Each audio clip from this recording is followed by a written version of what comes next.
माफ़ी चाहेंगे दोस्तों, टेक्निकल एरर के कारण वीडियो जो था आपका डिस्कनेक्ट हो गया था। तो आप टेंशन मत लीजिए, आपके लिए मैं दोबारा लिखकर आया हूँ।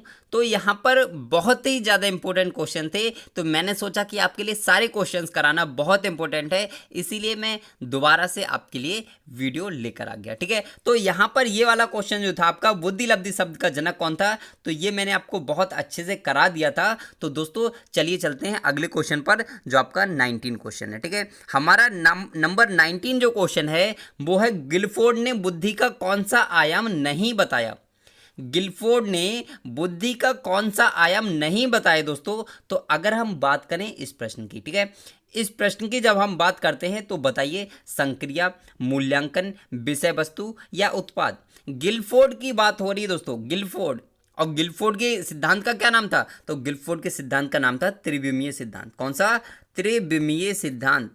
ठीक है, बुद्धि का त्रिविमीय सिद्धांत गिलफोर्ड के द्वारा दिया गया था, और उन्होंने कौन सा आयाम नहीं बताया ये आपको बताना है दोस्तों। तो बताइए इस प्रश्न का उत्तर। ठीक है, जी हाँ दोस्तों, इस प्रश्न का जो उत्तर हो जाएगा वो होगा आपका, तो गिलफोर्ड ने संक्रिया को बताया था, विषय वस्तु को बताया था, उत्पाद को बताया था, लेकिन मूल्यांकन को नहीं बताए थे, यानी कि option number B is the right answer. ठीक है, चलते हैं अगले क्वेश्चन पर। हमारा अगला क्वेश्चन है दोस्तों, जी हाँ, हमारा अगला क्वेश्चन है, एक बालिका की मानसिक आयु 10 वर्ष है और वास्तविक आयु 8 वर्ष है, तो बालिका की बुद्धि लब्धि कितनी होनी चाहिए। ये सिंपल सा क्वेश्चन है, आप सभी लोग जानते हैं, कैसे निकालेंगे। तो मानसिक आयु, जी हाँ,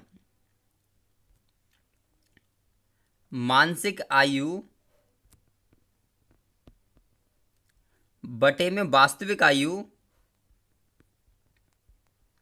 और गुणे में आप 100 लगा देंगे, यहाँ पर गुणा 100 लगा देंगे। ठीक है, जी हाँ।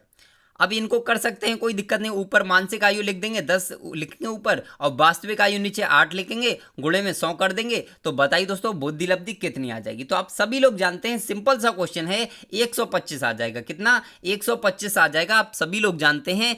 चलते हैं अगले क्वेश्चन पर। हमारा अगला क्वेश्चन है दोस्तों, जी हाँ, बहुत ही इंपॉर्टेंट क्वेश्चन है ये वाला। ठीक है, अपनी कॉपी में जरूर नोट करें यदि आपको नहीं पता है तो। ठीक है, इंपॉर्टेंट क्वेश्चन है।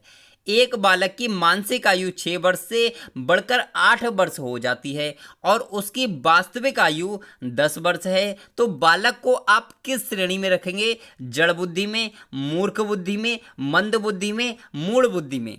जी हाँ, बताएं बताएं दोस्तों इस प्रश्न का उत्तर, कि एक बालक की मानसिक आयु 6 वर्ष से बढ़कर 8 वर्ष हो जाती है और उसकी वास्तविक आयु 10 वर्ष है, तो बालक को आप किस श्रेणी में रखेंगे दोस्तों। बताएं इस प्रश्न का उत्तर क्या हो सकता है। जी हाँ, सभी भाई बहन कमेंट करें इस प्रश्न का उत्तर क्या हो सकता है। जी हाँ, बताएं दोस्तों।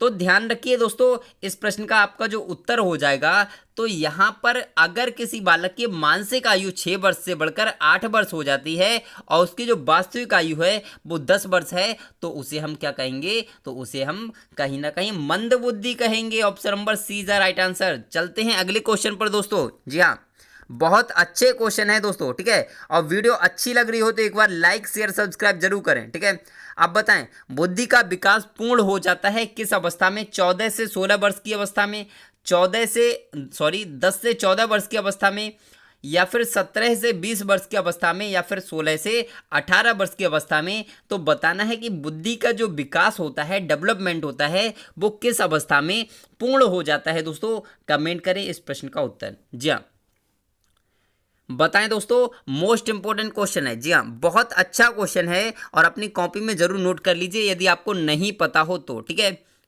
जी हाँ, बताएं, बुद्धि का विकास पूर्ण हो जाता है किस अवस्था में पूर्ण होता है, बताना है।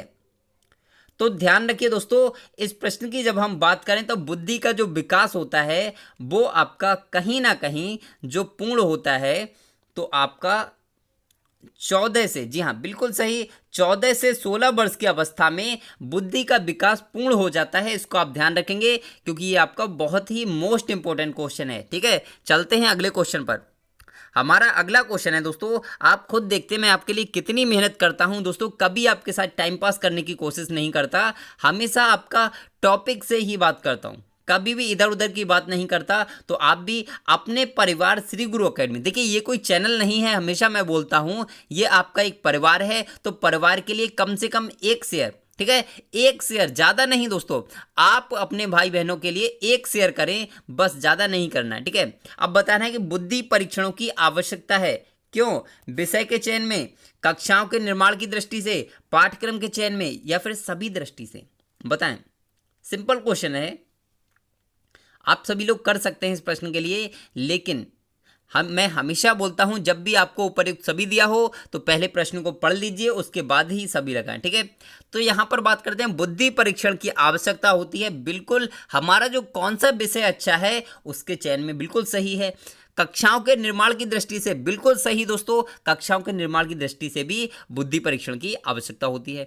पाठ्यक्रम के चयन की दृष्टि से बिल्कुल सही है, सभी दृष्टि से, तो यानी कि option number D is right answer, एकदम से सही हो जाएगा। चलते हैं अगले क्वेश्चन पर, और हमारा अगला क्वेश्चन है अशाब्दिक सामूहिक परीक्षण क्या है दोस्तों। आर्मी अल्फा परीक्षण, आर्मी बीटा परीक्षण, सैन्य सामान्य वर्गीकरण, या फिर टर्मन परीक्षण। तो बताएं दोस्तों इस प्रश्न का उत्तर क्या हो सकता है। जी हाँ, सभी भाई बहन कमेंट करें, अशाब्दिक सामूहिक परीक्षण है किस प्रकार का, मतलब कौन सा परीक्षण इसमें अशाब्दिक सामूहिक परीक्षण है। जी हाँ बताएं।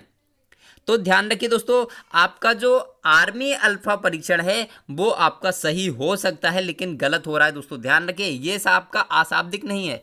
टर्मन परीक्षण भी आपका शाब्दिक था, ध्यान रखना है। सैन्य सामान्य परीक्षण भी आपका शाब्दिक था, लेकिन आपका जो आर्मी बीटा परीक्षण है वो अशाब्दिक है, यानी कि option number B is the right answer. चलते हैं अगले क्वेश्चन पर, ठीक है, option number B is the right answer, एकदम से सही हो जाएगा। चलते हैं अगले क्वेश्चन पर। और दोस्तों इतना पढ़ने के बाद यदि आपको लगता है कि सर वाकई में आपके लिए मेहनत कर रहे हैं, तो आप एक बार लाइक शेयर सब्सक्राइब जरूर करें, ठीक है, लाइक शेयर सब्सक्राइब जरूर करें और बेल आइकन को प्रेस कर दें। अब बताएंगे इस प्रश्न का उत्तर क्या हो सकता है कि जटोला ने, यहाँ पर मैं आपको बताना चाहूँगा, यहाँ पर मैंने आपको ऑप्शन जो था राइट ऑप्शन इसीलिए दिखाया क्योंकि आप उसको देखें और लगाएं, ठीक है, सही करके मैंने आपको दिखाया कि आप गलत करें, क्योंकि वहाँ पे मैंने गलत टाइप किया हुआ है, ठीक है। आपको बताना है कि जलोटा ने परीक्षण दिया कौन सा, रुचि परीक्षण, सामूहिक बुद्धि परीक्षण, व्यक्तित्व परीक्षण, या फिर आपका योग्यता परीक्षण। तो बताएं दोस्तों इस प्रश्न का उत्तर क्या होगा। यहाँ पे परीक्षण थोड़ा सा गलत लिखा गया है, तो आप उसको ध्यान नज़रअंदाज करिए, ठीक है। जी हाँ, बताएं कि जलोटा ने कौन सा परीक्षण दिया था, ठीक है, प्रोफेसर जलोटा ने, बताएं। तो ध्यान रखिए, प्रोफेसर जलोटा ने सामूहिक बुद्धि परीक्षण दिया था, कौन सा, सामूहिक बुद्धि परीक्षण दिया था, यानी कि option number 2 is the right answer, एकदम से सही हो जाएगा। चलते हैं अगले क्वेश्चन पर। और हाँ दोस्तों, मुझे ध्यान नहीं रहा, आज के लिए मैंने 25 क्वेश्चंस तैयार किए थे जो आपके स्पेशली सीटेट के लिए मोस्ट इंपोर्टेंट थे। तो दोस्तों आपको आज का सेशन कैसा लगा, और आपके लिए जो असुविधा हुई जो कि टेक्निकल कारण के हुई, टेक्निकल कारण से आपको जो भी असुविधा हुई, तो उसके लिए मैं आपसे माफ़ी चाहता हूं, क्योंकि जो टेक्निकल एरर होता है ना वो हमारे हाथ में नहीं होता दोस्तों, ठीक है।